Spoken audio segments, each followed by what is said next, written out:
Hello, my name is Leslie Kathman, and I would like to welcome you to the first of the Equine Tapestry screencasts. Now, I wanted to start out with an introduction for those of you that have never met me before or who only know me through what I've written both here on the blog and in the books. And I wanted to explain what this project was about and give a little background. So I should probably start by telling you that I am not a geneticist. I am an artist who works in the equine collectibles industry, or at least that's what I've done for most of my life. So I have no formal education in genetics. In fact, up until a few years ago, I had no formal education beyond high school. What I know about equine genetics has been driven by my own curiosity. And in fact, that curiosity led me on a lark about 3 years ago to enroll in college for the first time at 50. And at the time, I thought I would become a geneticist. And what I learned in my higher education adventure was that as much as I love genetics and horse color in particular, my heart was actually with teaching. So I'm still not a geneticist. I am a science educator. And this is just something that I love to do. So I hope you'll come along with me. This project has been a while in the making, and certainly my time in higher education has helped, maybe not in helping me find the causative mutation of Machado, which was kind of what I thought I would do, but it has taught me some things like screencasting. So you don't have to read long blog posts, and I can talk about how we talk about horse color and how that might need to change. So let me get started. And again, this is just our introduction.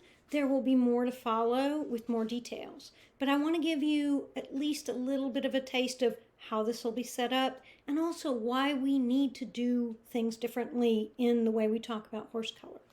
So in talking about horse color, if you've been involved in conversations about horse color in the last few years, and especially if you were talking about it online, you've probably encountered the idea that there are 3 basic colors for horses, and you see them here: bay, chestnut, and black. In this thinking, no matter what else you say about a horse's color, underneath it all, they're one of these 3 base colors. The wide variety of colors and patterns that we see in the horses around us come from factors that modify these 3 basic colors. And that also means that for any particular modifier, there is a bay, black, and a chestnut version. And you can see that here. And the example we have is cream. And it's a good example because it shows that while not all 3 colors are equally affected by all modifiers, in this case, cream doesn't really change black horses much, if at all. There's still a black version of cream.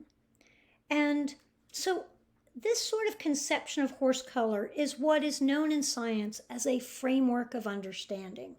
It's a way of talking about horse color.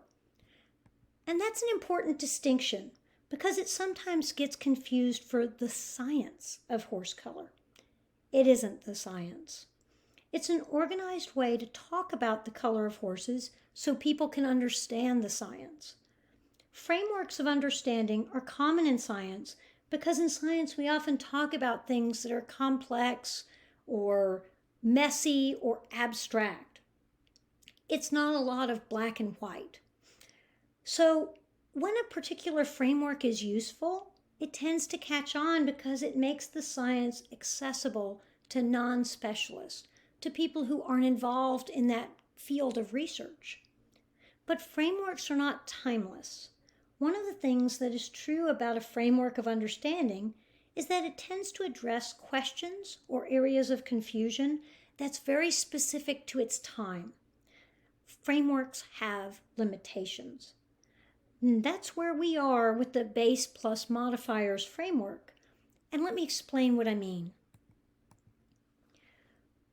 The base plus modifier framework is more than 20 years old now. At the time, there were two genetic tests, lethal white overo and chestnut. What most people, even scientists at the time, understood is what we would call classical genetics today. Molecular genetics, which is the type of science that's produced all the tests we have now, was still very new.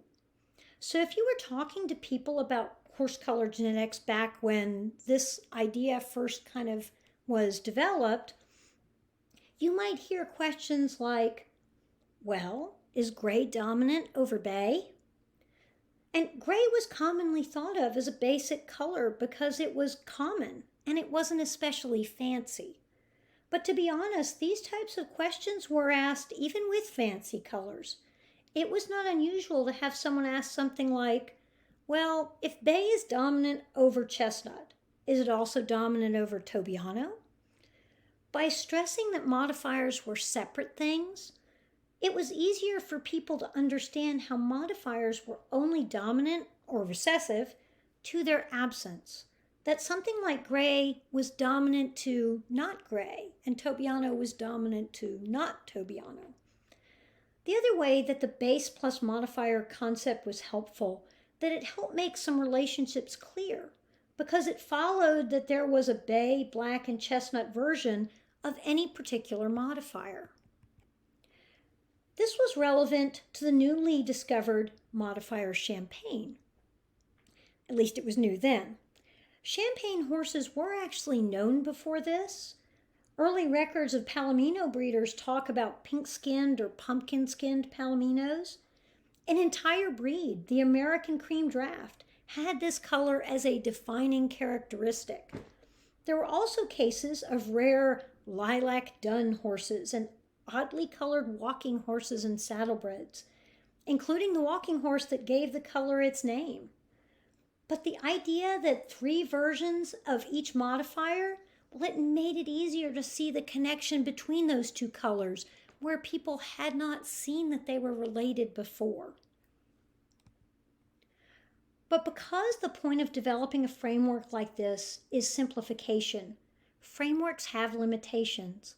Remember these guys, the bay, black, and chestnut? Well, in this framework, those colors were just the starting point. As you can see from one of the old slides from that time, the 3 colors were not explained. They were just a given.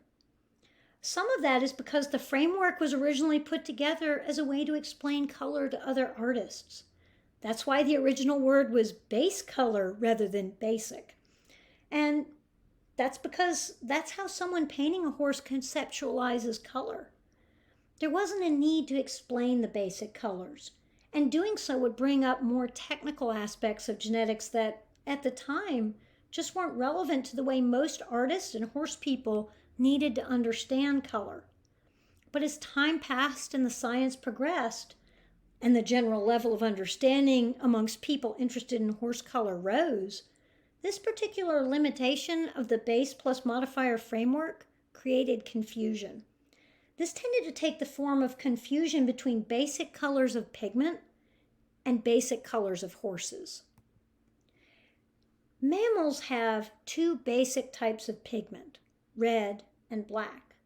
Where things got confusing is where some interpreted this to mean that there are really 2 base colors, red and black. In this conception of horse color, the basic colors of horses were chestnut and black. Bay, then, was a modified form of black. People started talking about bay horses as having agouti, in the same way they might say a horse had cream or had frame overo. And the problem with this is that horses are not basically red or basically black. Their pigment is. But when you're talking about the horses themselves, that's not true. The relationship between bay and black and chestnut is not something that fits in the base plus modifier framework. It wasn't designed to explain that situation. So this series of videos is going to be an attempt to offer another way to understand horse color. Whereas the base plus modifier is an artist's conception and it's primary visual, you can think of this as being one that is more of a narrative. It's the story of horses and how they came to be the colors that they are. It's about what color they started out with and how the processes to make that color were altered, giving us the variety we see now. This framework is not intended to replace the old framework. The last thing I would want is someone pointing to this project and pronouncing someone else's views outdated. We need less of that in the online communities where horse color is talked about. The purpose of this project is to offer another perspective, one that might give insight into questions and areas of confusion we have now. It's also a story we couldn't have told 20 years ago because too many pieces were yet to be found. But I think we have enough of them now, and it's worth a start. So I hope you'll join me, and as always, feel free to reach out with questions. While I have a roadmap for the next few videos and blog posts to go with them, your input will help shape where this project goes. I look forward to hearing your ideas.